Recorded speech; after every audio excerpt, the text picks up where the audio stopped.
Hello everyone, today we talk about Russian tactics of the 14th and 15th century. So this is not gonna be a video about the organization of the Russian Principalities armies during the low and late Middle Ages, but really sticking to tactics in combat and seeing how these armies really functioned on the field, which is already pretty hard enterprise by itself. I would like to always point out that I'm not a expert in the academic standard of the word about, especially about Russian history. I don't know a big deal. I haven't, I think, aside a couple of sources, never done anything but reading studies about Russian history, at least, like it happens for other times and spaces in history. However, I still find it very important, not just for the sheer, I'm learning myself from my videos, because in order to prepare them, I have to read, I have to force myself into learning something new. But I think it's, and I tell it every time when I discuss especially Eastern European history, I think it's very, very important to talk about this, not just during the Middle Ages, because I feel that this is a part of history that is neglected in our world today. If you want to take the Western world especially, I realize, especially as a Western European myself, that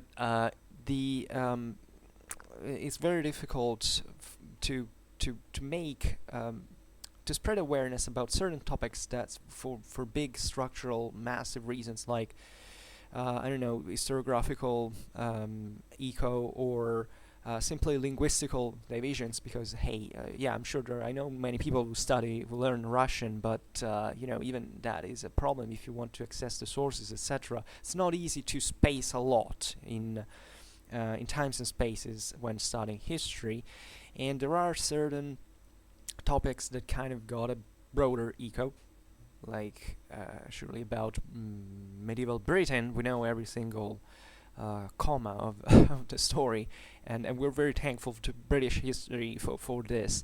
But there are other areas that are relatively neglected, and that you have to think. When I prepare these videos, I kind of Google to look if there is already something about it, and this has no functional reason actually, because I've already decided I'm gonna make that video with that title, etc. So it's not really a strategy for me to feel gaps and niches, etc.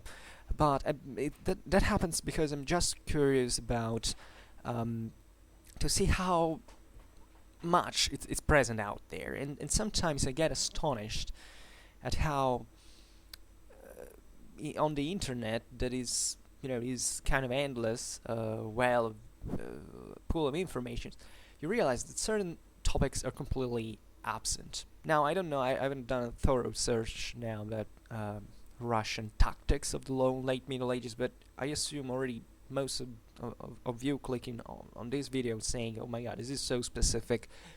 Yeah, it is so specific, but up to a certain point, because actually it's a huge topic on its own. If I was mentioning the sources before, saying I'm not an expert, because that's what it should take in order to talk in detail about such things. But what struck me is the total absence sometimes of such informations out there, especially in videos, meaning that, yeah, of course, if you search for articles and stuff, you find a lot, indeed.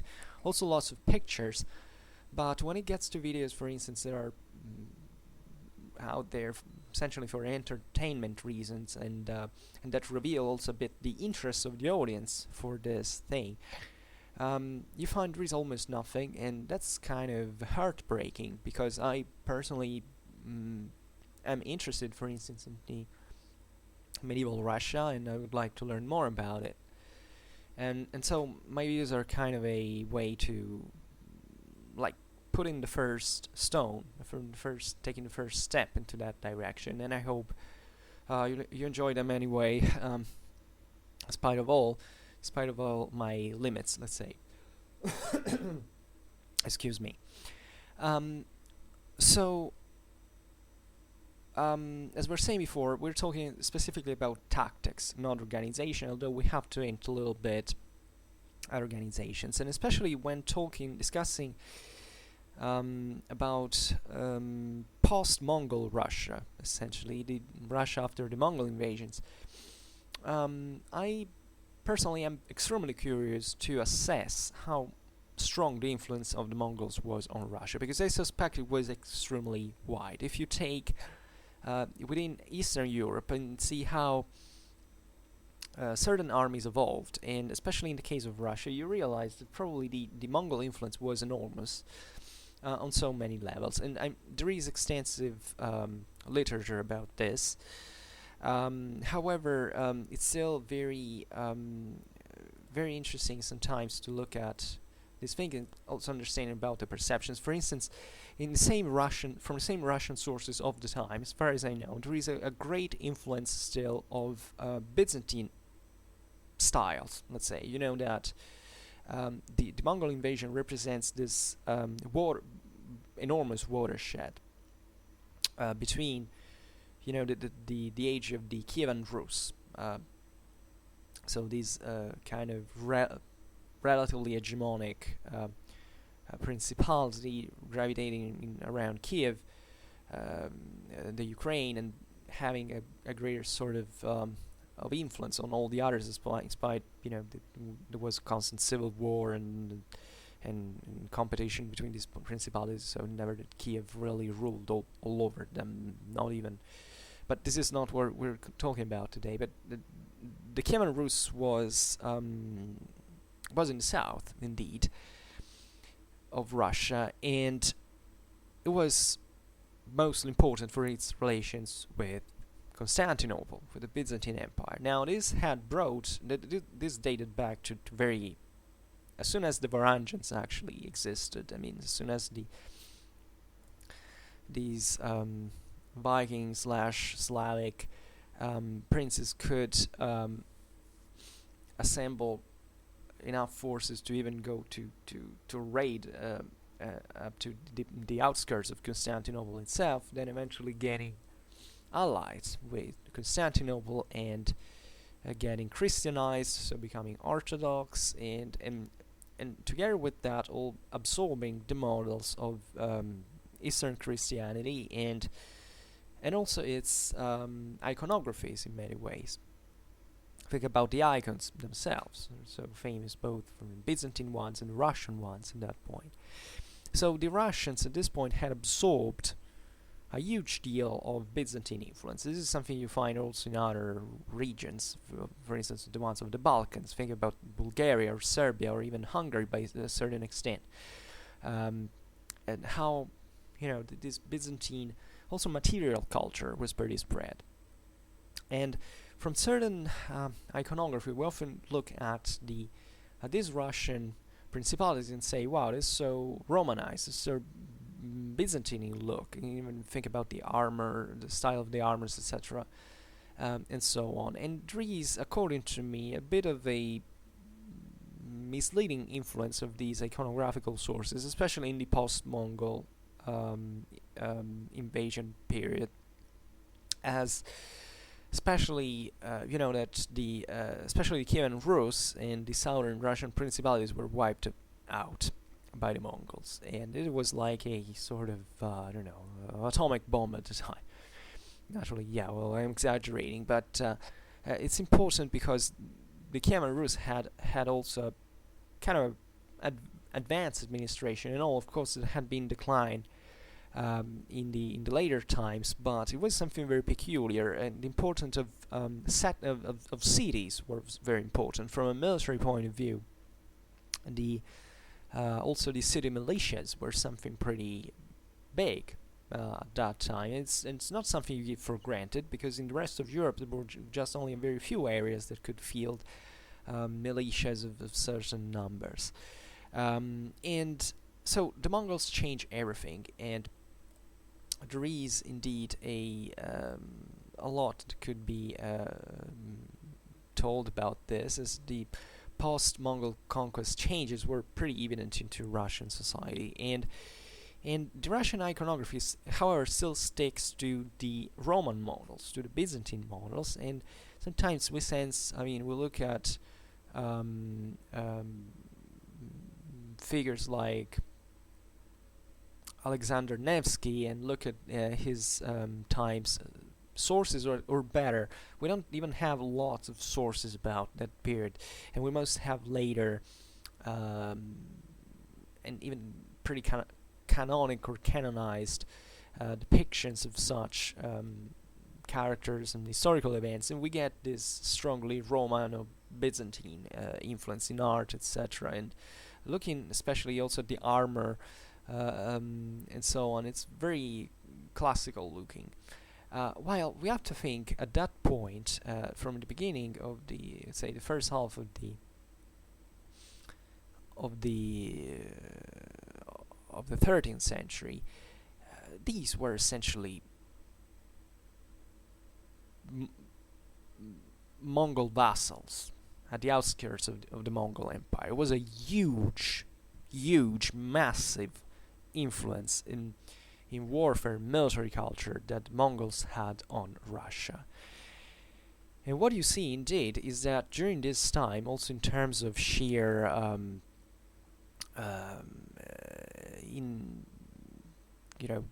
tactics, there was a pretty steady fall into cavalry. This is, however, of infantry and a rise of cavalry, and this is something actually you see even previously to the Mongol invasion. This is something that, according to me, had, and not just to me, obviously, had been starting since, let's say, even the 11th century, let's be honest about it. And I think that even previously was pretty widespread, as we get the sense that the Slavs were mostly sort of sedentary and infantry societies that are to be understood in opposition to the peoples of the horse-riding peoples of the steppes in this sort of dichotomy. But according to me, also during the Viking era, if you look at especially the influences that the same Vikings brought from the east into Sweden or even far away, you realize that probably Russia already at that point, sure, it had substantial infantry, that we know how that this is true, but it was still enormously influenced by cavalry warfare of the steppes. And now I promise I would stick to tactics, but this is, I think, also important to really for understanding them, because first of all, it's a word we have a few informations about.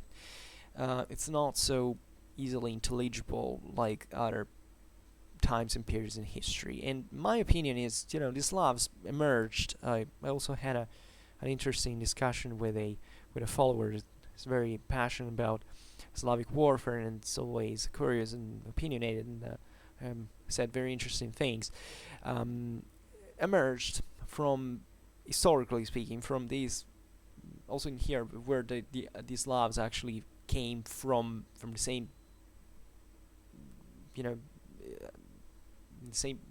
There is enormously debated. I mean, we know more or less, obviously, the area, but to be more precise, beyond a regional level, it's kind of difficult.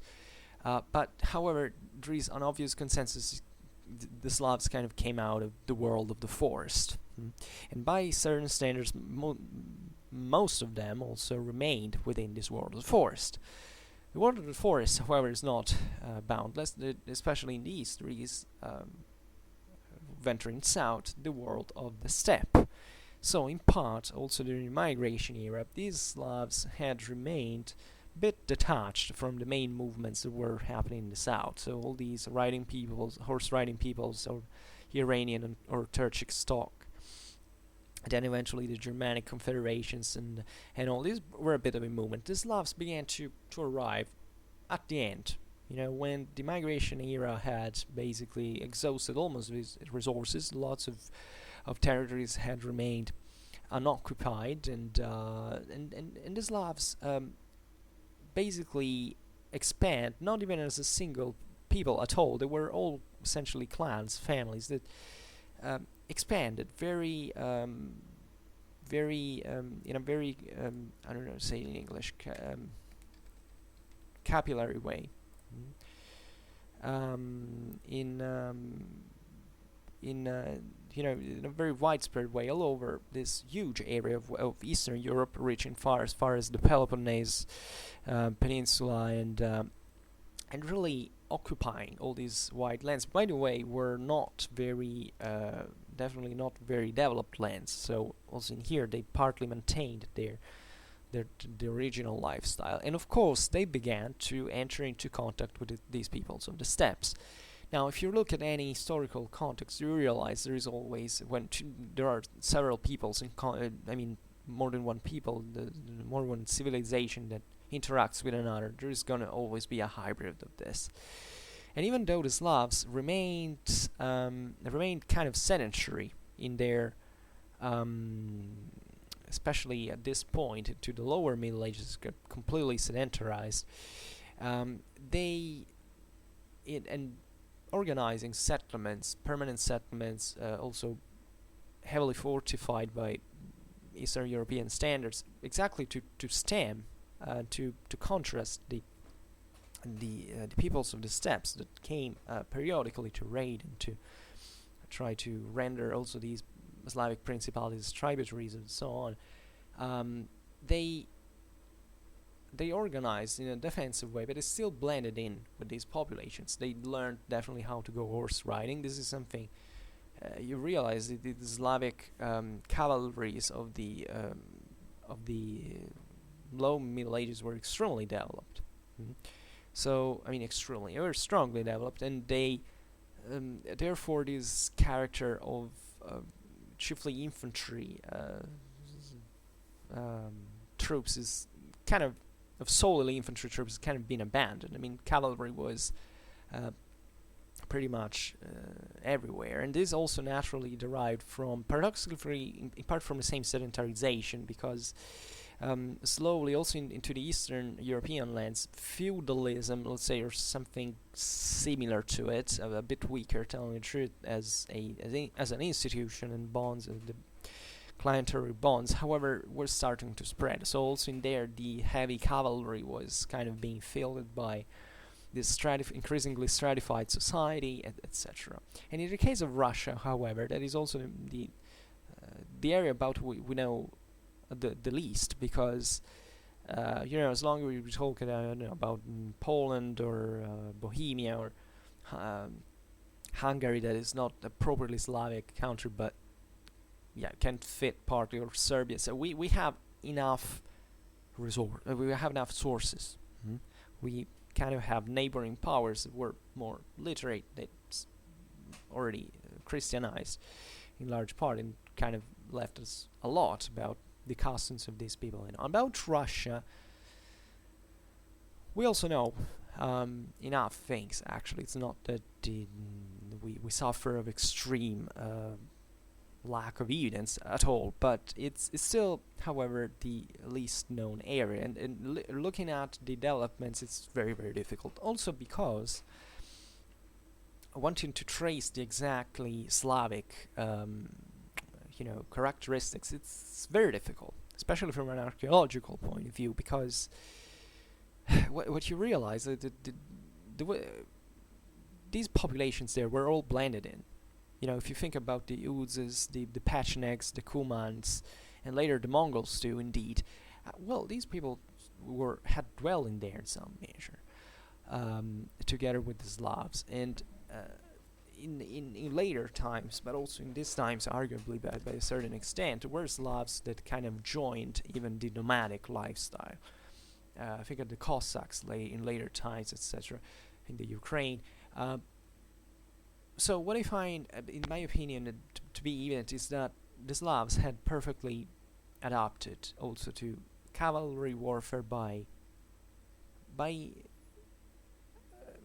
simply introducing them in their warfare, in their own warfare. So, and Russia, in this sense, was probably the place where this happened at the greatest extent. I mean, we have evidence of extremely developed cavalries into Russia at this point, that in this sense had not really nothing to envy to the ones of the steppes. because they were conceptually the same thing.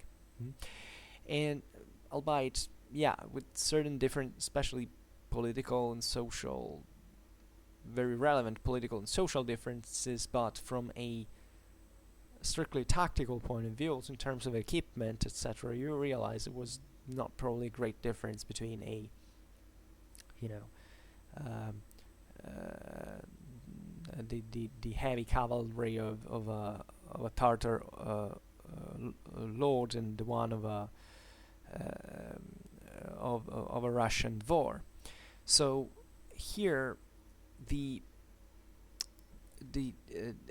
idea is stressing how important cavalry warfare had been in Russia up to this point, and how much it was reinforced by the same Mongol invasions, and how probably these Russian armies were much more kind of Mongol in look than we can in tactics that we can think. Naturally, this is true also because the Russians made extensive use of troops let's say Turkish mercenaries. And this is kind of interesting because there were lots of Turkish auxiliaries in the Russian lands that were called in Russian Svoi Poganie, that is our own pagans. So to differentiate them from the say the wild Turks of the steppes that instead were. So also in here the geographical dimension is very important, but it's important to stress how these cultures had partly blended in and had learned one from each other, which especially has to do with warfare. Warfare does not have a color or a nation. It's about human intelligence, and this is something that humans, in this sense, are always very usually open to understand. And warfare brings you to do that, because it's not a fashion or something you do for your own personal taste. It's something that, on the basis of which determines whether you're gonna live or die. So you're also forced in part to achieve this, and this is what I would like to stress with today's video: the importance of cavalry into the Russian armies, without however diminishing also the one of infantries, which seemingly had an important role. They had it probably much more before the Mongol conquest, also because the traditional levy of the cities that in Russian was called, if you think the polk was the city militia, right? And there was the city council was known as the Veche, I believe, and this was the one that also had a certain detachment from the enjoyed a certain autonomy, usually from the local princes even, and their druids as retinues, and therefore stressing the importance of these sedentary communities of Russia at the time, and the militias that they could field. So going back, this is, I don't know how how interesting this premise was, but I think at least to me it's very important to stress. So to tell it all, in the tactics of the Russians before and after the Mongol conquests were not so different after all. They in their basics they remained unchanged. We see this decline of infantry that, however, is always to be found into Russian armies with with different degrees of quality, I would say.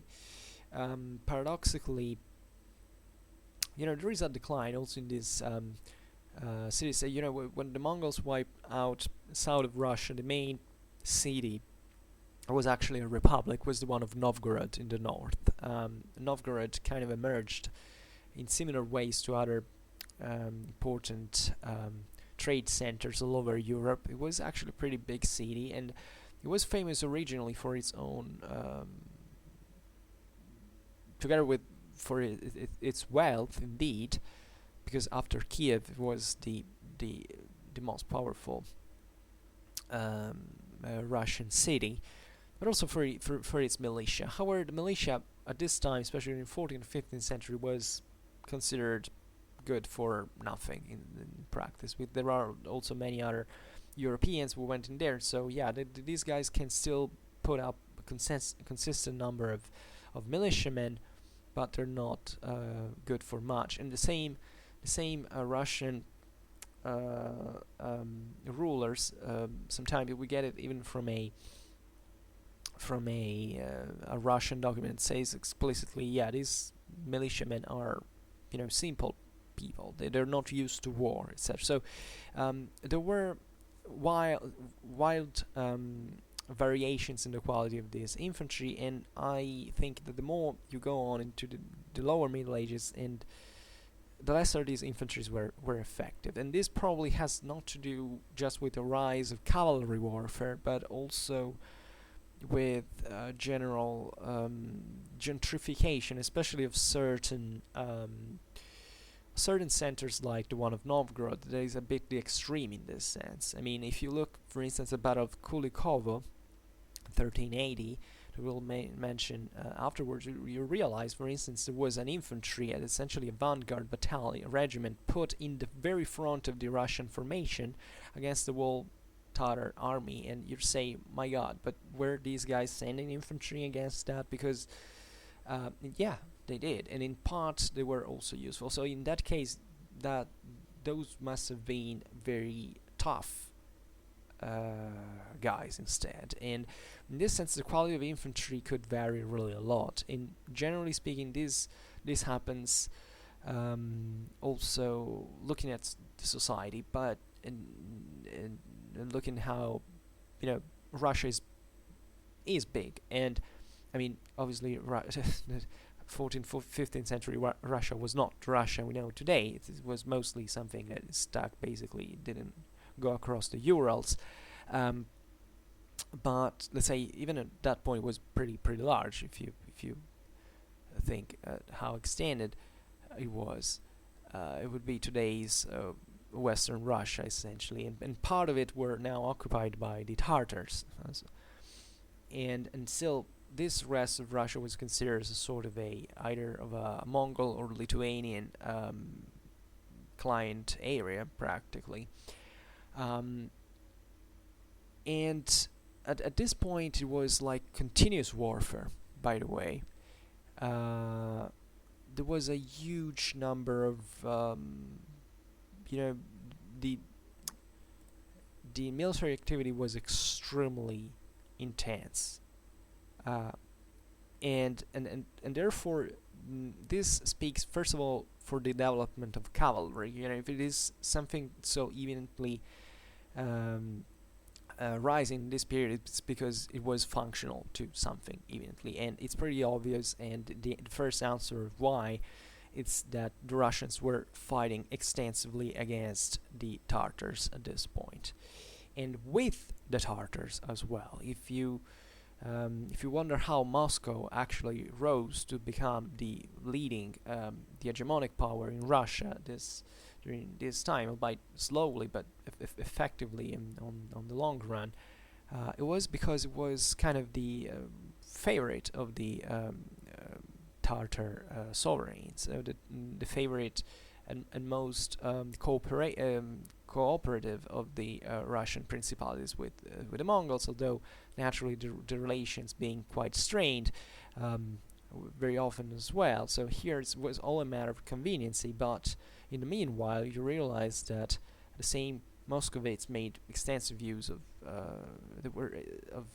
Tartar troops as well, and they also naturally were influenced in many other ways by Tartar warfare. So I'm kind of repeating almost the same thing, But what I wanted to get now was to infantry, because naturally there were other areas in which infantry was definitely always useful, and one of the reason, other areas, other situations in which infantry could be very useful, also because if you really look at it, the Mongols kind of stopped to the plain areas. The Mongols rarely ventured into the Russian forests because they knew that they might have not come out of there pretty healthy. And infantry is naturally an excellent arm for holding positions, like also in the forests. And how can you take infantry out of there? The Mongols were basing all their strength on this extremely dynamic and fast and well coordinated and aggressive tactics that work pretty well into the open ground, but that in the world of the forest, going north into Russia, well, they were pretty much in discomfort, let's say. However, this doesn't mean that obviously there weren't Tartars fighting into the forests. There were, naturally, but on a, if we can talk about grand tactics, if there is such a thing like this, you realize that the forest is not really the best ground for a Mongol army. That, by the way, at this time were also pretty big. Mongol armies were sometimes we read these exaggerations of tens of thousands to say, oh my god, these are so many that it's kind of an exaggeration, where it seems that this is not. Also because and this kept happening over time. I discussed it when I was talking about the 17th century Polish warfare as well, is that how important was the contribution of Tartar troops into the Polish-Lithuanian Commonwealth, is that these Tartar invasions sometimes were essentially big raiding parties to which everybody joined, and that for this reason were they were quite easy to be joined. Also because most of the cavalry that existed into the Tartar armies were not the bulk of the more or less organized, Golden Horde Khanate troops from relatively centralized administration. There were huge amounts of people that joined from all these scattered tribes that were subjected to the Khan, and that were pretty self-sufficient also from a logistical point of view. That is very important to stress, because one thing is to mount an expedition with your own resources to make people move. One thing is to attract people for the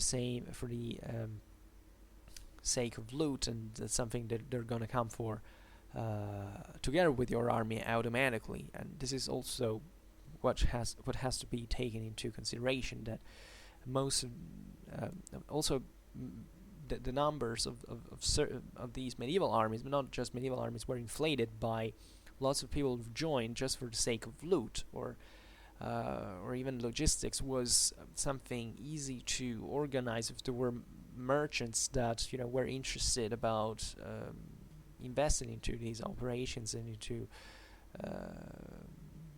buying the slaves that were captured immediately, so having this immediate gain and benefit. Just to tell about the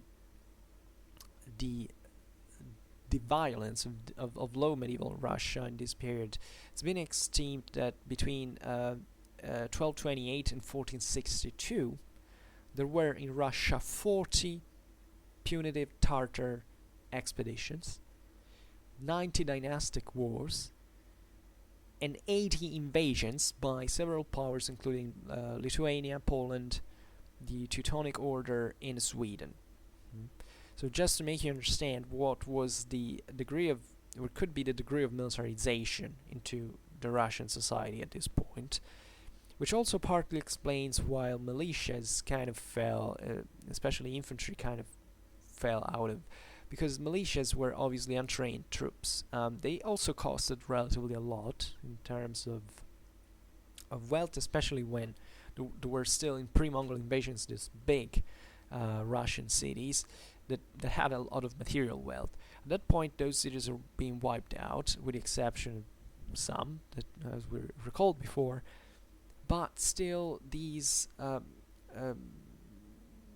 communities find themselves into an incredibly tormented situation, for which the infantries first of all got poorer, because you have to understand at this point that the Mongol invasions and the Black Death, the century afterwards, kind of also in here, made part of the whole thing collapse. I mean, the main thing had been really the Mongol invasion by itself. It really completely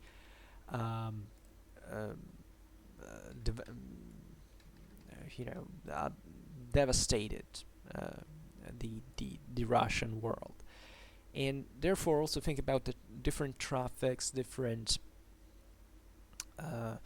more borders and by certain standards. So these militias definitely, the classes of commoners, we can say, that feel that these militias kind of declined progressively, and while outside of that, the nobiliar, say, noble warfare was kind of increasing, and therefore there were increasingly numerous retinues of professionals, also in part a higher degree of centralization, especially in the military administration of the noble lords, and therefore more professionals of war put out there in the form of heavy cavalrymen and their retinues, etc. So what these impoverished commoners could really be like. Probably there was also demographical collapse at this point, so even the numbers of the commoners weren't many as. So this probably explains why infantry had steadily decreased, especially in post-Mongol times. As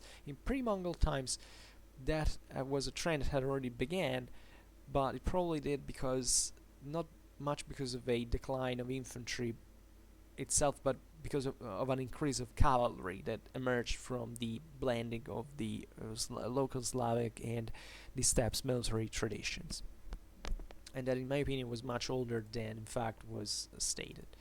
There is this effect also because these big cities of pre-Mongol invasion Russia were still framed into the general growth of the European economy and demographics that had existed also in other places. But if you go into, say, the Viking era, so in the previous centuries, probably, my opinion is, there was less infantry, or this is very debatable, telling the truth. Probably infantry was still there, but it was however very different in nature, and there were still, however, lots of cavalry out.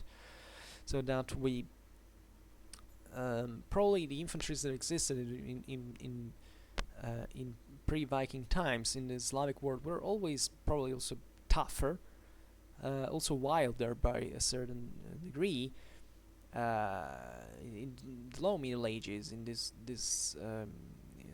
Kievan Rus, indeed, they also got partly being wealthier, also more civilized, and it's a bit like what you find into Italy or into Flanders at this time. All these commoners that kind of have that grow in and that start fielding militias that are also pretty functional and wealthy and well armored, etc. Whereas before this had not existed, and in this before probably cavalry was already very developed, especially in Russia. I'd say even compared to this is the point I didn't make, to Poland, for instance. I mean, I'm sure that if you look at 9th or 10th century Russia,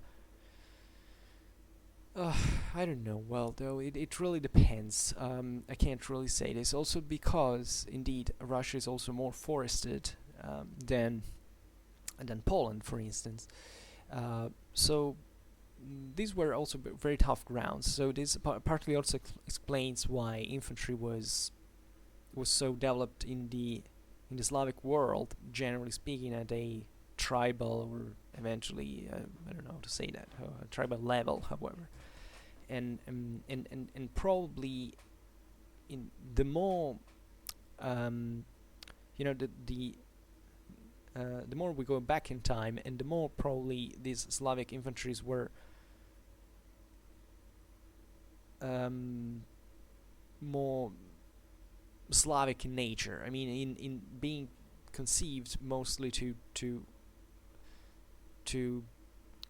in opposition, say, to the steppes world. And it said the more you go ahead in time, the more this whole thing kind of blended. In fact, Russian militias also had contingents of cavalrymen. Weren't a big much. Usually they were usually employed for only for scouting and exploring, etc. However, you see by so many lives, and especially in the retinues of the Russian princes, the Drutzinas, etc., you see in there that cavalry was very much developed in the Russian world since a very long time. So now, yeah, I know everything sounds kind of messy, but the essentials are kind of important, which is the Russians learned probably much earlier than we think to be good horsemen. And as I was saying before, even during the especially during I mean after the Mongol conquest, the Russian nobility kind of strengthened its prerogatives, and the big cities had kind of collapsed, so even their resistance to the local princes came away, and so these figures kind of began to reorganize their powers and their properties, etc., in a more centralized fashion. And probably also the Mongol influence helped in terms of political models and military organization, as for instance the Drutzinas back in the day were something very similar to the Scandinavian herd, and they were actually pretty free. The land that was entrusted to the Drutzinas was essentially, it was more of an allodium than a fief. These local princes that gave land to them were not so strong. There was not a big deal of centralization, etc. The Mongols instead import paradoxically much more hierarchical models, and the Russian princes learned quickly from that. They began to reorganize their courts, their holdings in something that looks more like a Tartar lordship than what it was the relatively egalitarian Slavic world before. And you see this also from the onomatopoeias, certain names that change, and in a progressive loss in freedom and contractual power of the Russian princes' military retinues, which eventually, however, will still evolve towards a sort of feudalism in the end, with this, as it often happens with these also less free retainers that grew in importance, especially in the construction of very important territorial domains like the one of Moscow, for instance, that will eventually grow into the 16th century to encompass the world. And but this is important, with this always extremely big importance at this point given to cavalry and tactics. So finally, and cavalry tactics. So finally, going to the subject matter of how these tactics really were, you realize that by the early 14th century, cavalry in the Russian armies counted up to the 85% of the fighters. So we're talking essentially about horse riding armies that have really not much to differ from the ones of the Mongols at this point. And the infantry at this point was used as, for, just imagine this battlefields dominated by cavalry and in such big numbers, not that infantry can do much at this point. And it was used mostly for garrison duties, for instance, which is kind of normal, and that's what infantry has to do, to hold positions, fortified positions, etc. And in this sense, cavalry also never kind of, even a modest fortified center could be a difficult thing to take, especially think of all these many Russian principalities that were not individually of huge power. So yeah, no, the Mongols kind of invaded Russia in a in a very short time, but these they had immense resources and great siege warfare, etc. The Russians, yeah, kind of at this point stuck to their models in parts, and they were smaller powers. They were more sedentary than the Tartars, indeed, and especially in the forested areas where big armies were kind of also difficult to move.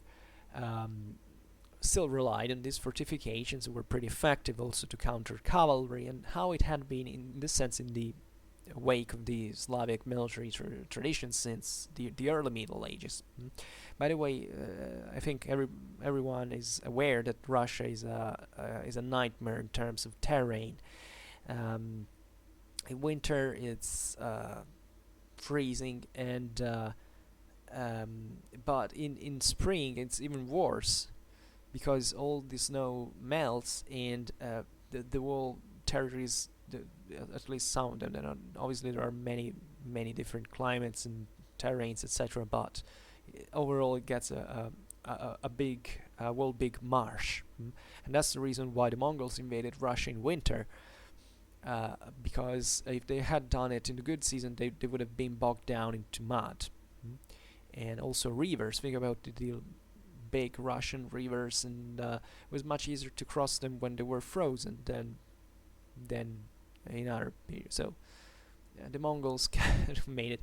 Naturally, winter also poses a big deal of other problems, as Napoleon asked the Nazis, but I don't want also here to indulge too cliches, but it is true indeed. I mean, you have to always to consider these climatic influences, and it's not that the Russians at this point. I mean, Russians are not, you can as a society you can be adapted to the local climate, but you're still a human being, and you have to cope with climatic conditions, and humans all work the same way. So it's not that the Russians were particularly more or less resistant than other peoples into the snows or in the frost.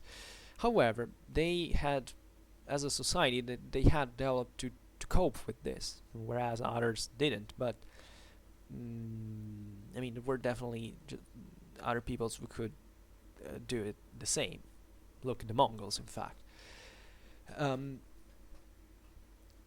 So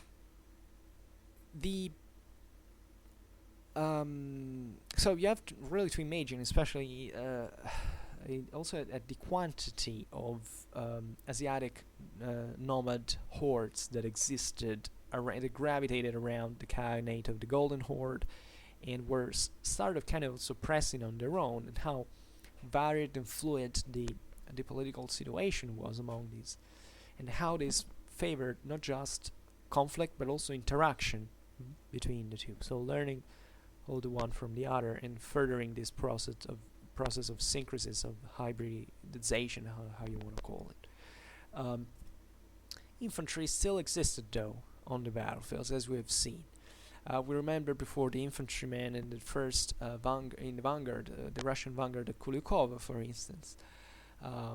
And the major, usually the Slavs had learned, especially the Russians had learned to cope with, the Russian infantry had learned to cope with the nomad cavalries by forming up in square. So this is kind of standard if you want to defend from all sides, also because the nomadic cavalries were pretty mobile. So the Mongols were always looking for surrounding the enemy to outflank him. So forming things like squares was kind of against cavalry, the best thing you could do.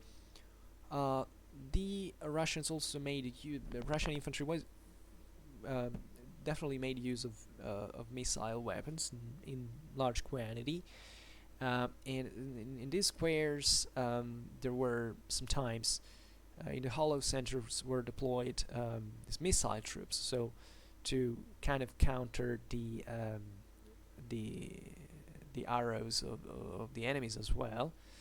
And these tactics could be pretty effective, but still infantry kind of was partially in disadvantage, especially given the often large numbers of the steppes horsemen. But that's kind of what you want to do if you're on foot, to stand there like square and responding with other missile troops to the fire of the enemies. And that could be also pretty and this is a tactics that, for instance, a tactic the Byzantines had spotted in among the Russians since a very early age, as early as the 10th century. So that's why also you realize that the Russian warfare had been adapting to counter the peoples of the steppes since a very early age. The otherwise there were naturally other tactics. Oh, by the way, these squares were mobile. Sometimes we get the idea that also during the Napoleonic Wars the squares do not move; they just stay fixed. Absolutely not. Squares do move. They can. These troops obviously.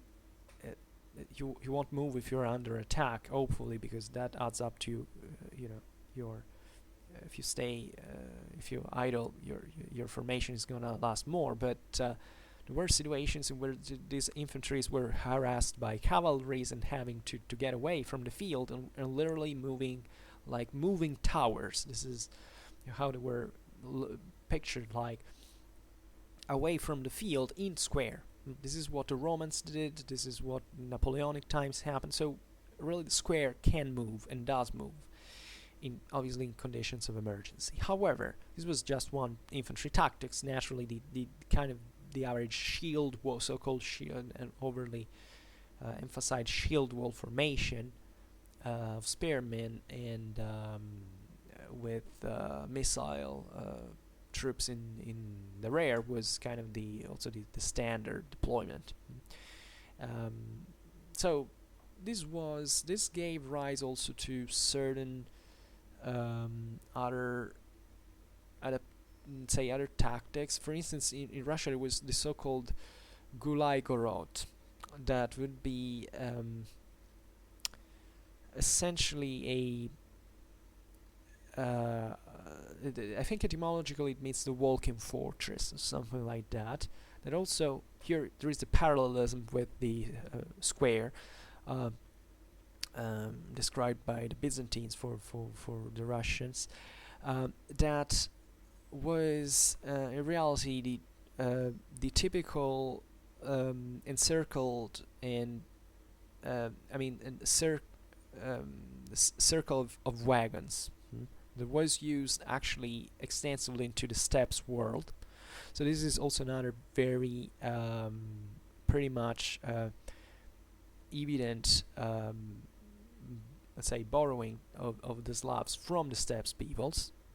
That also adds up to how mobile they could be as well, because the wagons and all, it's something that you use when you get out of the world of the forest. So when you go on open ground and when you need mobility as well. And this is what all the peoples of the steppes, from the Pannonian Plain to Vladivostok, let's say, to Bering Straits, always used in the steppe, because there is all plain, there was all nomadic people. So the only way to make a fortification fast was to put the wagons all in circle and to entrench in there. This is something you find also, I don't know, in North America against the pioneers against the Indians and all this stuff. It's pretty standard. It's used still today there is evidence I was reading about. I don't remember whether there were French troops recently into North Africa that were using this with jeeps and trucks. It's something you do.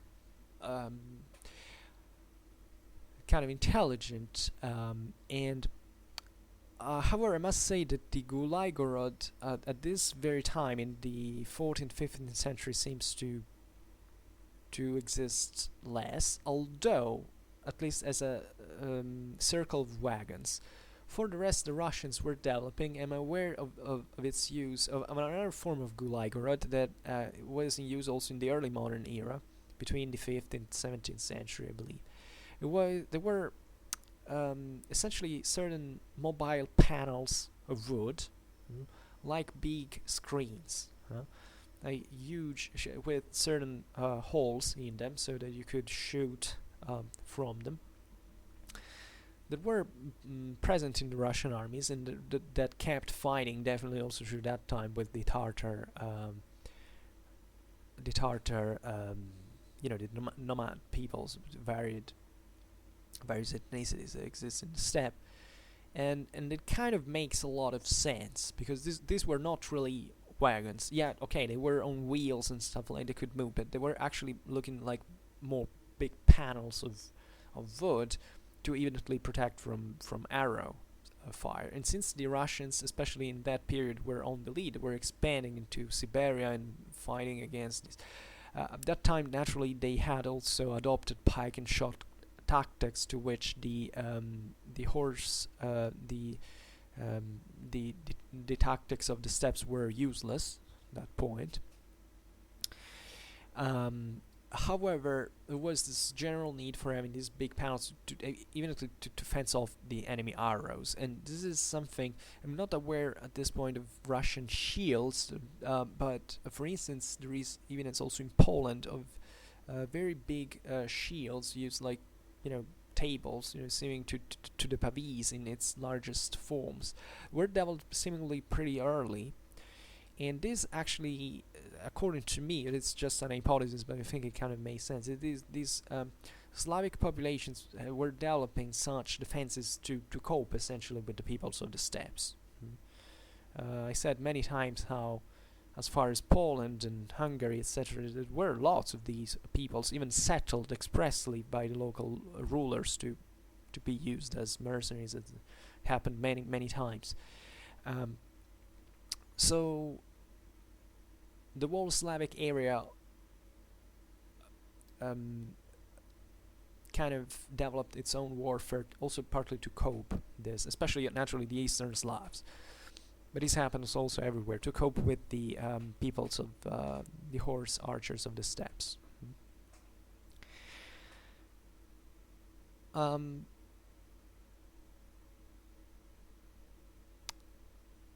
So initially speaking, back in the mists of the Middle Ages, the Russian cavalry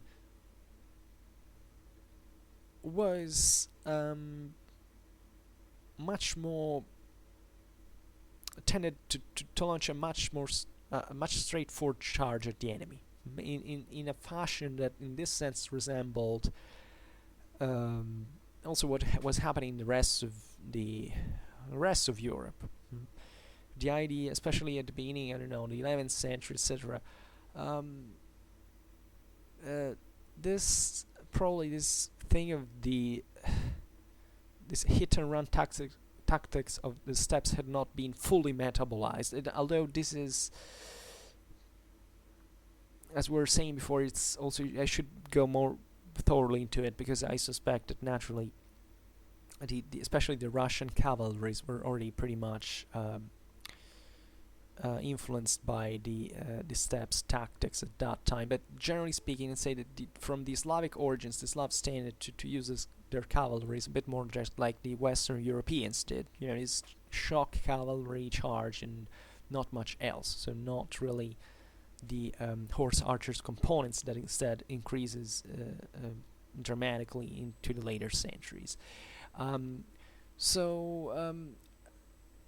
this initially, however, this brought evidently, as also it's pretty much evident from during the battles that of the Europeans, that the Europeans fought against the Mongols during the invasion, that this was the best way to get slaughtered against the tactics of the steppes, because basically the Mongols lured the Western heavy cavalries into the center, surrounding, letting the say refusing the center and making the wings of horse archers harass the advancing enemy in the meanwhile, and then at a certain point counterattacking and closing the cavalry in the center and annihilating it. And this is how, if you look at battles like Legnica, or it's there. The Mongols defeated the Western armies with an embarrassing ease by exploiting, in fact, this impetuous charge of the Western that the Westerners really mastered in this way, but that had this evident con that it was all they could do at that point, especially in full feudal Europe. So the Russians, being more directly exposed to these tactics began pretty early also to kind of modify them, and they began to in this sense kind of increasing the complexity of their own cavalry tactics, and consequently also cavalry organization. Heavy cavalry was deployed in the center, so we're talking about Russian armies now, with light cavalry instead placed usually either forward as a screen or on the wings, or both, definitely. As before we said, 85% of the Russian armies was made up of cavalry by the 14th century, so you have to imagine that naturally just a minor fraction of this 85% was made up of heavy cavalry, the other being lighter, and being made up also naturally of also non-Russian contingents, but also of other Turkish peoples, by the way. So that were masters in the hit and run tactics that the same Mongols used as well. So a lot of integration also of the same steppes tactics in the same Russian army. So the Russians basically begin the same thing that Mongols were doing. The thing was there were several tactics that could be carried out.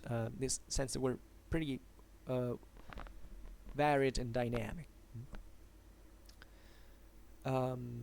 One tactic could be. By the way, usually there was also reserve.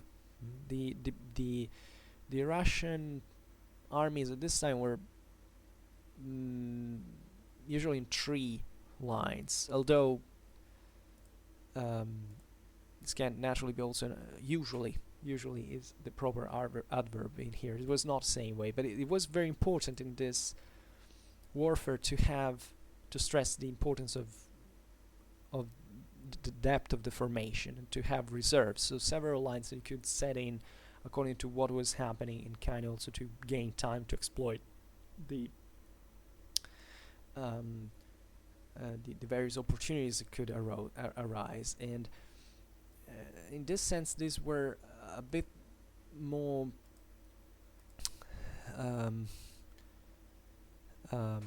sometimes the direct attack was something rare. You could also make lots of losses just by harassing the enemy with arrows, etc. If you look at Tartar tactics at this time, they were described as essentially extremely effective, even just through missile throwing. The composite bows of the steppes were something that also was pretty difficult to counter from armor, etc. In fact, you see that also the Russian armies in this sense look just like the armored cavalry looked just like the ones of the steppes, with this extra, six lamellar armor on with various layers, etc. So this is also why probably infantry declined, because the infantrymen couldn't afford such effective armor for stopping the enemy arrows, and therefore it was even kind of useless into battle up to a certain point, and only these retinues and of heavy cavalry surrounded by lots of light horse archers or javeliners was the viable way to do that. And that's what a commoner is not likely to become, indeed, because the first one implies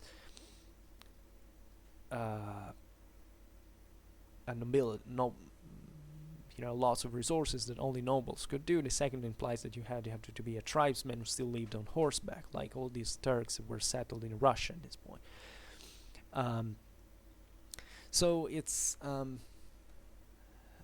this probably explains it decently. The use of, naturally, you have to imagine that also in here tactics were not something like playing a card games, like that you don't know what your enemy's gonna do.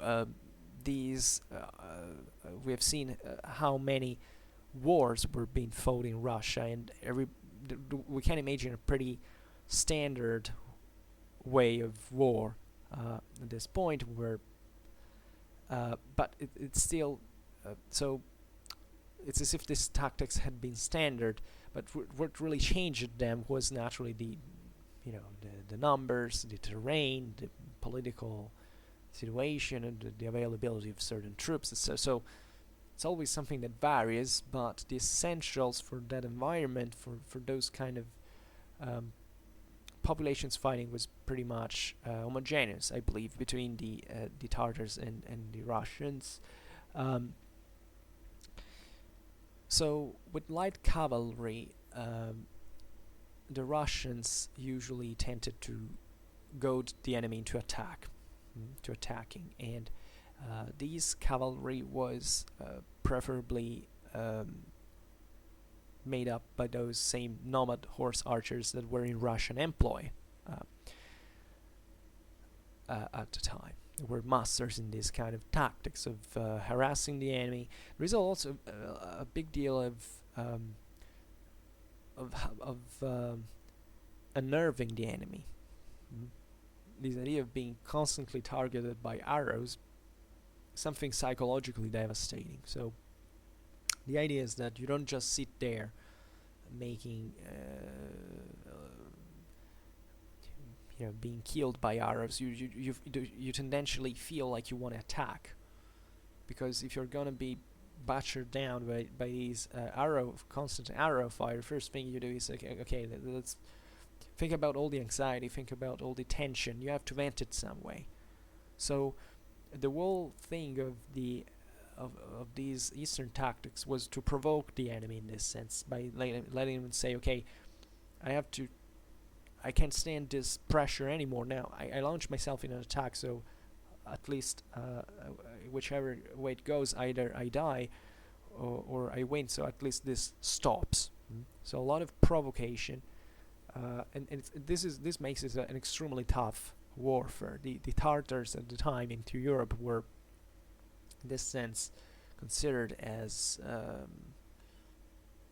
terrifying. Everybody was scared of them from a military point of view. Everybody stated the military prowess of the Tartar armies, and because the premise of their tactics were completely different from the one in the West, and as well as their political and social premises. So it was a completely different world, and the Mongols, in this sense, had been probably the greatest, the most powerful armies in the Middle Ages, at least at an operational level, because indeed they came from this amazing Mongol adventure, let's say, that had brought the whole almost the whole Asia under its the control of the Khans, and that had absorbed so much of also technology from China, etc. The organization. Think about the organization of the Mongol armies. There was a great respect. Also in Russia, in these countries that eventually kind of built their own identity in modern times over the victory, on the victory over these Tartar populations, and there was a lot of respect for these foes. There were, at this time, most of these Russian principalities were vassals of the Mongols, so they kind of implicitly recognized their condition of inferiority in front of these much more organized armies and much more effective armies and powers. And however, it's exactly also learning from the Tartars that these powers managed to emancipate themselves, and that's how in the case of Moscow, as I'm making you before, these were the most faithful, let's say, Mongol vassals, and incidentally they're also the one that eventually defeat the Mongols, because exactly they had drunk from the same spring, if you want to put it in these terms. So a very long phase of the battle would be about this kind of skirmish. So at this point it was the light troops that harassed each other, just like most of the military history, with the only difference in here that most of these troops were mounted, like the environment required at that point. And so this adds also up to the dynamism of these things, like these formations kind of went back and forth continuously. It was also, as a commander, you had to really take a look at what's happening, because the situation could evolve into and reversed from a monument to another. So even the mobility and having reserves of other cavalry, kind of also minding about timing of the attacks was something crucial. And the theoretical objective of this was eventually of this missile harassment was to weaken a part of the enemy battle line, part of the enemy formation, and in order to make eventually the heavy cavalry attack in that sector, in order to exploit the disorder and hopefully splitting the enemy formation. And I say theoretically because it's obvious that that's something you can do, especially if, something that might have happened if you didn't have an enemy that does the same exact thing.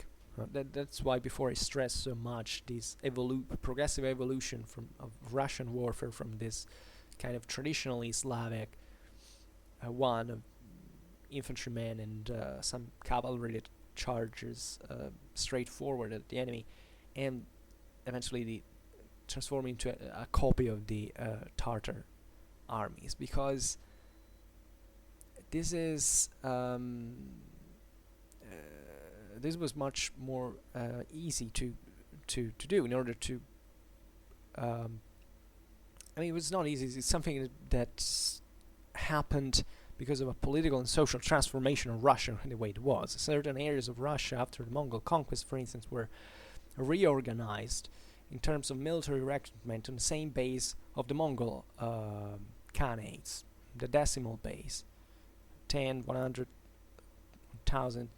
I mean, here it's the whole Russian society had been broadly influenced by this kind of organization. It was responding by essentially emulating it. But on the field, in this sense, you always found horse archers from both sides. So what is the area you have to eventually charge in? Because it's also a visual problem. You have all these cavalry in the front. Figure also the dust that you don't know what's going on. By the way, the Mongols also used smoke on the battlefields to conceal their maneuvers. This is something that is witnessed, for instance, during Mongol invasions, that the Mongols threw smoke so that they could change formation in the meanwhile behind the smoke and not make the enemy realize that had happened. So this is very important because it naturally requires a lot of order, very sophisticated military culture, but at the same time it most of the times this adds up also to the chaos of the war situation. So it's very difficult even to exploit the right moment, which was something already relatively difficult into, I don't know, Western European context, where at best there were just kind of ambushes or of concealed troops that had to attack in a particular moment. Were already difficult to do like that with a relatively simpler and less static tactics. Just imagine what this had to be into the steppes, where everything can literally move continuously. This naturally changed also the way these armies were usually deployed. Another way, another tactics, the tactic was done was also probably in this sense more effective, because the light cavalry would advance in line and in skirmishing order and harass the enemy with volleys and stuff, and at the same time concealing what was happening in the rear. And heavy cavalry would follow these, and at the right moment the light cavalry would open, so leaving enough room to make heavy cavalry immediately attack, and immediately charge into the enemy, and therefore also hopefully exploiting all the disorder that had been caused by the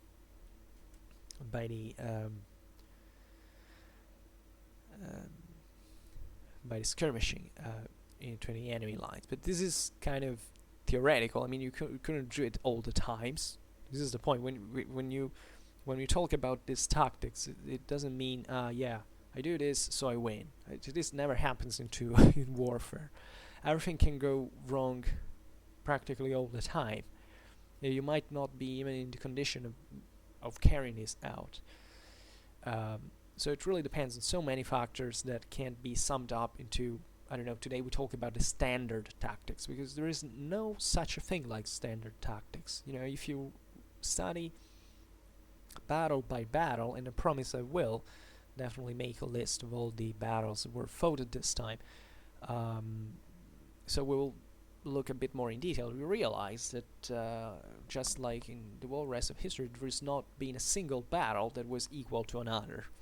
Was not a single tactic that was the same as the other, because everything changes all the time. So really the military ability is to exploit all the various contingent reasons, let's say it's contingent factors that are out there, and carry out your own tactic at that moment. So sure, there are certain essentials that remain. By the way, tactics are not usually something extremely complicated. You don't want there is an attrition factor that is already pretty devastating on its own. If you overcomplicate your maneuvers, you risk only to make it worse. So also these tactics were really sophisticated, but because they required a lot of training from the various bodies of the army, but they at the same time kind of try to stick to simplicity, because that is the easiest way also for the sake of commanding an army as well, and kind of exploiting more directly also certain strengths that you have.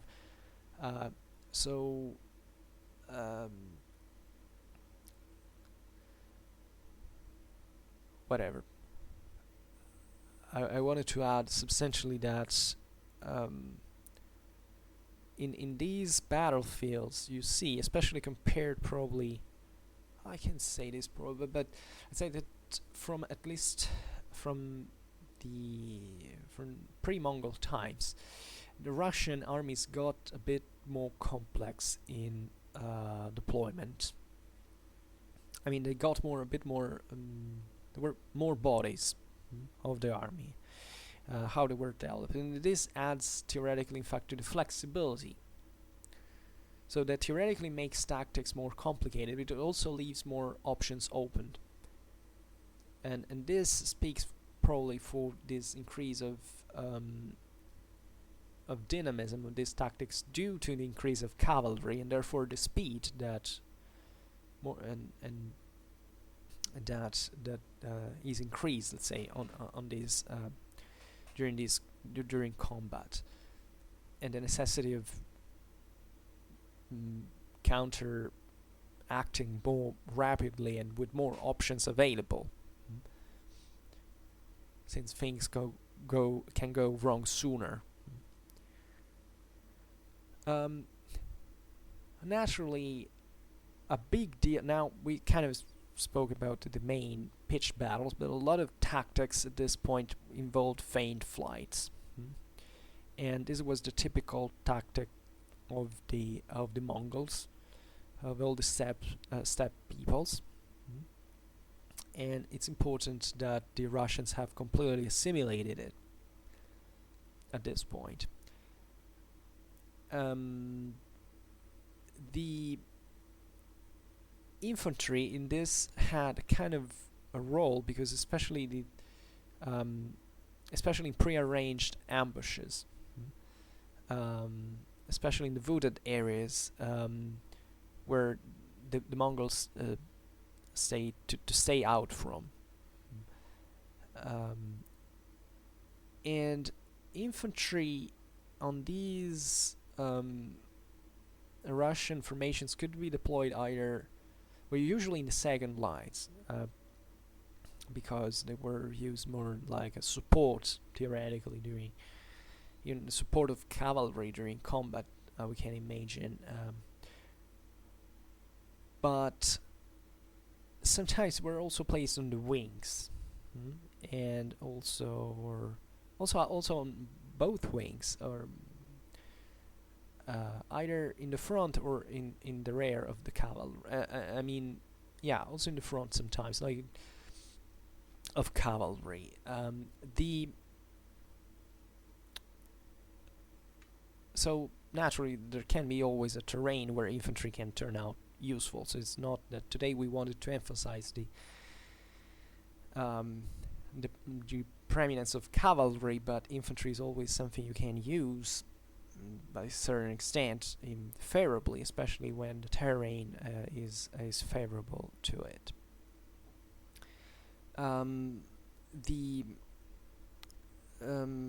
We've said before also the fortified camps of the Russians at this point, and this was kind of the rally point. Sometimes if things went wrong, if there was too much pressure from the enemy, like the last stand would have been hopefully made in within these wagon forts.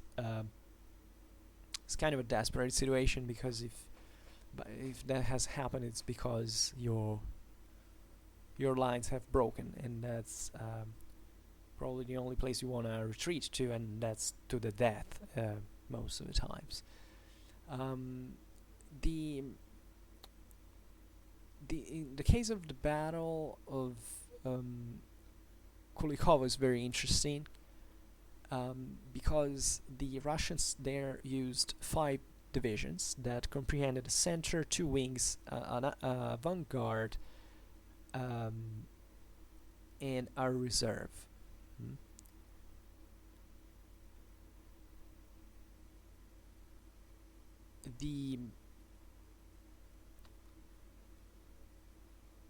In that case, as we've said, it was also a forward regiment, as it was called, that was possibly used to actually stop the onslaught of the Tartars. That is also important because it's a kind of a shutout of the poor infantry at that point, because it's not something you find often. Usually infantry, either you want to throw it away, because you have to think in these battles against especially horse riding peoples, the front line, the first line, was unavoidably going to be targeted and showered with a load of arrows. So in case of the Battle of Kulikovo, I don't know whether those were like throwaway troops. I should look at it a bit more in detail. Maybe, well, I will discuss the battle proper. Or if instead it was something that held in part. Obviously, it doesn't seem to me that they had a particular role eventually to the battle, as eventually the battle was won by the Russians thanks to a ambush that was led by a cavalry. So when the center broke, if I'm not wrong, and the Russians let the Mongols in, and eventually they launched this attack from the flank or the rear. That there was the typical Mongol school. So the Tartars got defeated by their own tactics in that case, and that tells you how far the Russians had gone to master those same tactics, and in this sense how much Russian military culture was permeated now with the Tartar mindset, and in many ways. And this is also very complex, because in the case of Kulikovo, that was a pretty it was a pretty deep formation from the Russian side. So it entailed this effort not just of screening yourself from the Mongols, but also of kind of tiring them partly their charge. Today, I didn't stress this, but the Mongols at this point had, as all actually, they had always been also have a shock cavalry as well. So it wasn't just about the tactics of the steppes were combined arms tactics with not only horse archers but also shock cavalry as well. This shock cavalry was usually, can say, lighter on average of the western one, but it usually also kind of refused contact and retreating. So this also was probably more. It was usually more mobile cavalry, and therefore tendentially also lighter cavalry than the ultra heavy shock cavalry of the Western world. However, the Mongol charges could also be devastating, and in the case of Kulikovo, the Russians basically managed to absorb them, and using all the options available. That also required a lot of coordination. This happened in many other battles. I mean, to deploy your army into several lines to try to tire down the enemy. So you're basically saying that those guys who are in the first line are gonna be wiped out by some reason, and it's not easy to go into battle with this in the first line with this mindset. Naturally, the first line was also a kind of a fighting in the first line. To be the one to break the first spear was kind of considered a privilege, an honor, but also, say, the most likely way to get killed. So these, who did go into the first line? It depends, really. It also depends on the political balance that happens to the army. Sometimes you send in the first line people you want to get rid of.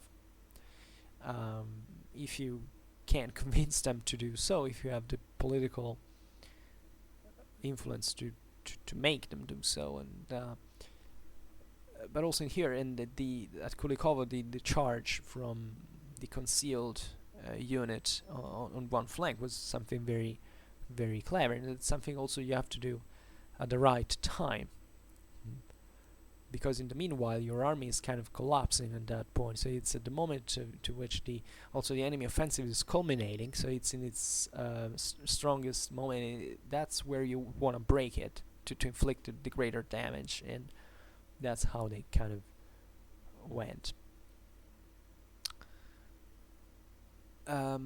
So the poor infantry in that case was this kind of screen to absorb the Tartar attack. Naturally, and this is also very important, especially when talking about the particular terrain of Russia, Russian armies were deployed on very peculiar terrain.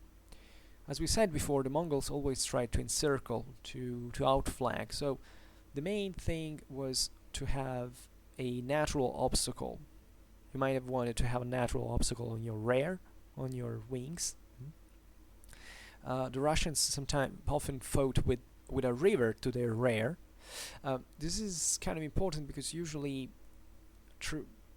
depending on what you want to do, rivers are used also as a front defense line.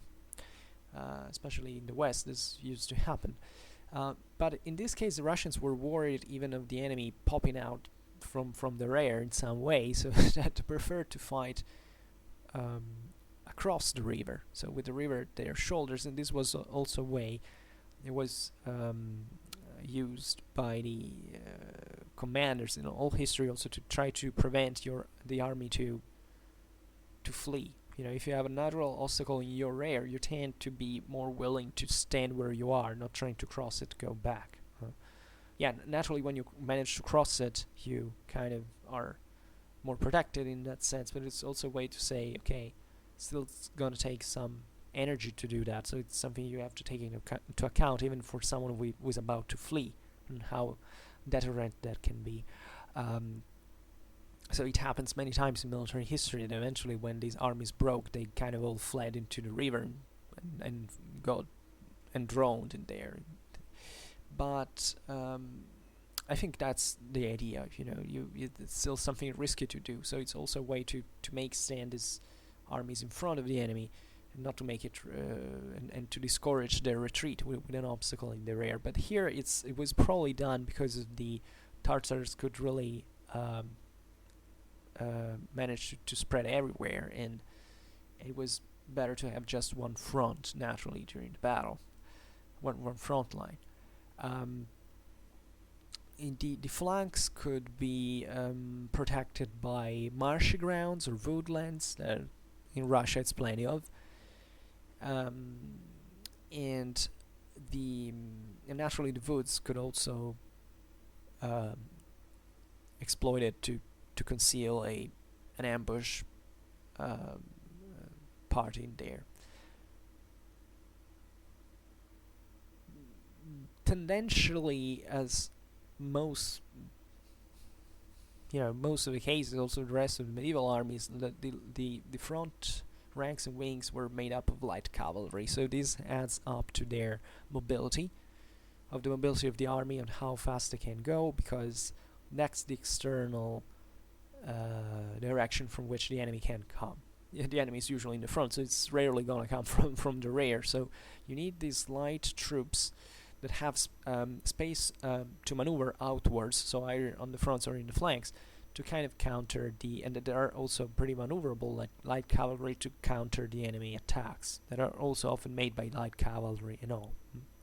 Sometimes, in order to weaken one side, you don't really have to charge straight into it. It's enough just to have, some skirmishers harassing from that side and really making the enemy nervous, and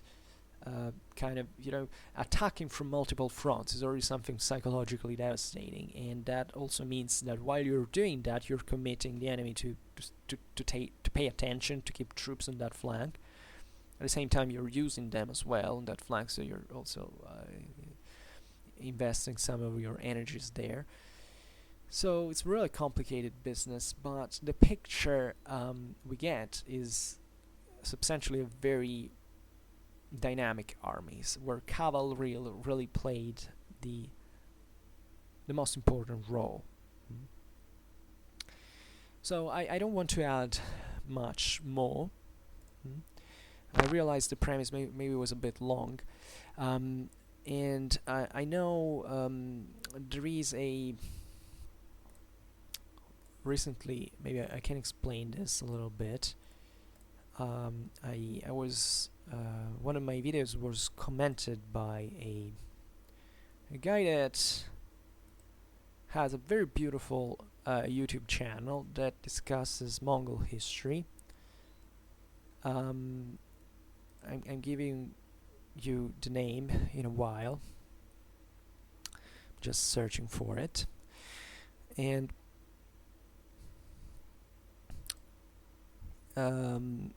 his name is the Jackmeister, Mongol History. Now he has a beautiful channel. He talks about Mongol history in detail. Give a look to it. It's very well made, very accurate, very historical. So if you are interested into Mongol history, I guess mostly Mongol warfare, but it's the contents are pretty broad. Just go look at this channel. It's really funny, and also the guy's funny. I like the way he presents he's good. He's a good communicator. He engages the audience into his videos. It really deserves many more views than what he already gets. And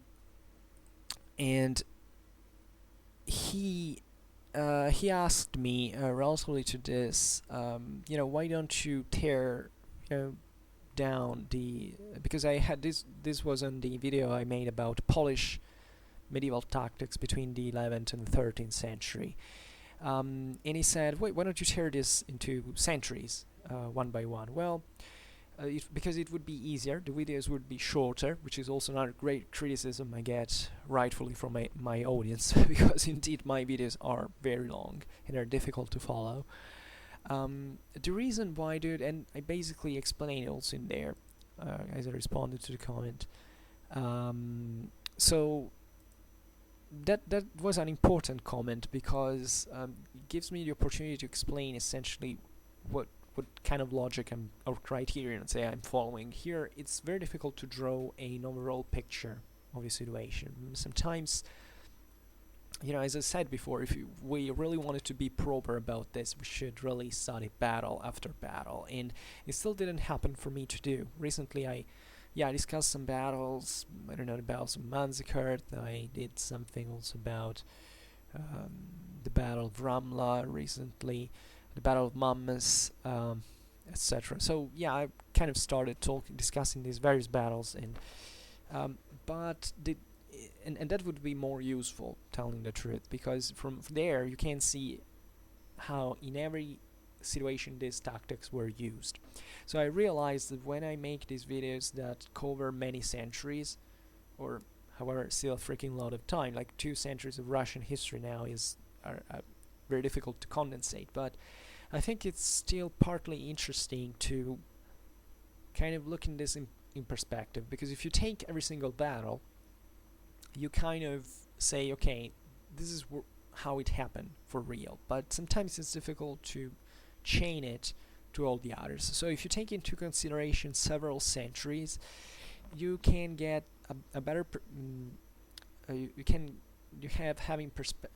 better perspective of the evolution of these tactics, that naturally have not just to do with tactics proper, because you realize also in here how in general terms are made, but rather also with the evolution of the society. That is what makes it. So the evolution of society, today in the case of Russia, kind of the Mongol invasion is a big watershed, but it's at the same time something progressive in its evolution. So I can't try to stress why the armies evolve in a certain way, or why in this broader period they can be characterized in this way, because otherwise if I cut the video into several centuries, that could not really be so evident as a general trend. So, by the way, I thank the Jackmeister for his interest. By the way,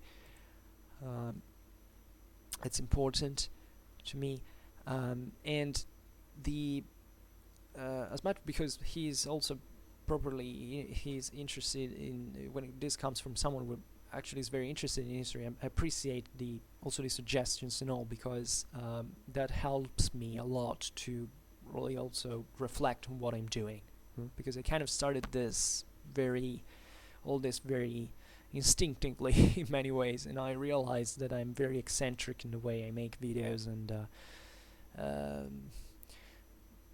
but that there still is a logic behind it. I don't know if it is kind of twisted, but for now I'm betting on it. So I also owe explanations to the audience to say, why are you doing this? And I hope I answered a little bit.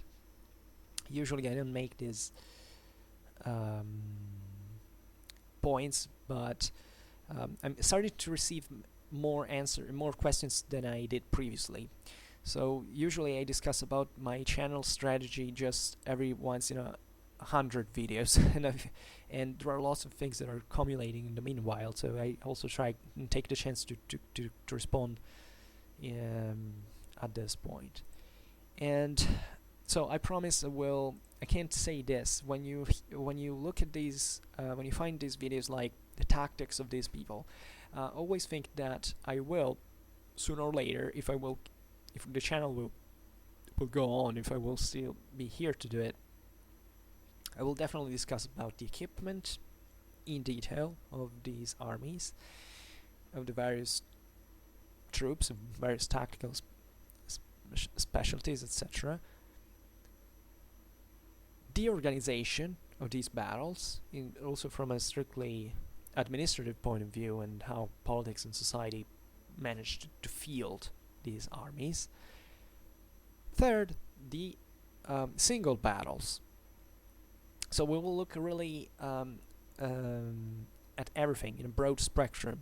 So I don't stop to this, and I realize this is very generalist when saying, the tactics of 200 years of Russian history. Yeah, okay, they're a big thing, but here I'm giving kind of the essentials. And then there's also plenty of literature about this, I guess.